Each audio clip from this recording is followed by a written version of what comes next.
à la découverte d'Albi et de sa cité épiscopale. Tout près de Toulouse se trouve Albi, une ville riche d'un héritage historique et d'une architecture sans pareille, reconnue dans le monde entier. Et ce, tout particulièrement grâce à la fascinante cité épiscopale d'Albi, inscrite au patrimoine culturel de l'humanité. Direction les bords du Tarn, à la rencontre du patrimoine albigeois, mémoire d'un temps passé. La cité épiscopale d'Albi. Elle prend place au sein des 40 grands sites d'Occitanie. La merveilleuse ville d'Albi et ses secrets. Située à seulement 45 minutes de Toulouse, Albi rayonne pour son palais épiscopal qui témoigne du pouvoir spirituel qui y a régné. Par épiscopal, on entend en fait la résidence d'un évêque dans ces lieux. C'est effectivement à l'époque médiévale que le poids des évêques dans la ville d'Albi a battu son plein, avec la présence d'un groupe épiscopal puissant. La ville s'est ainsi vue qualifiée de cité épiscopale pour l'ensemble de monuments historiques classés qu'elle détient depuis des siècles. Elle entre ainsi à juste titre, en 2010, dans le classement du patrimoine mondial de l'UNESCO.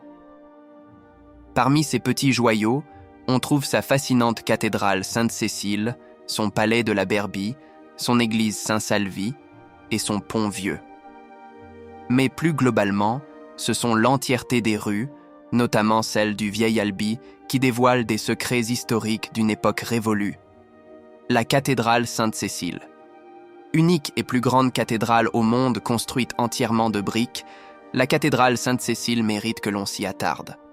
En même temps, impossible de la louper en arrivant à Albi, tant elle est massive et monumentale.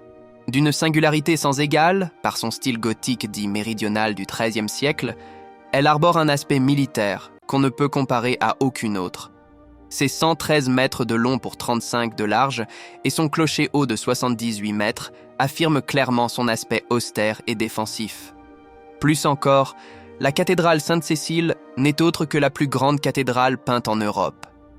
Ses 18 500 mètres de fresques et de décorations témoignent d'une empreinte artistique de la Renaissance particulière. On y trouve aussi bien des animaux, des personnages, que des trompe-l'œil et des formes géométriques, fondues dans des peintures.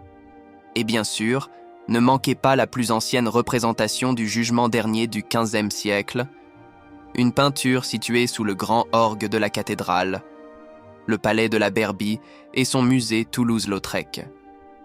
C'est ici que résidaient les évêques, le palais de la Berbie, ou palais des évêques d'Albi. Il date du XIIIe siècle, ce qui en fait un des châteaux les plus anciens de France. Le palais et la cathédrale forment en fait les deux plus importants joyaux albigeois de cette cité épiscopale. Et d'ailleurs, la partie ancienne du palais possède une architecture militaire largement retrouvée chez la cathédrale. Une preuve de la puissance des évêques de l'époque face aux consuls de la ville. Dans sa cour d'honneur, on trouve le fameux musée Toulouse-Lautrec, en l'honneur de l'artiste albigeois. Vous y trouverez sans étonnement la plus importante collection publique au monde des œuvres de ce grand homme. Ses talents de dessinateur, d'observation et de souci du détail y sont fièrement mis en lumière.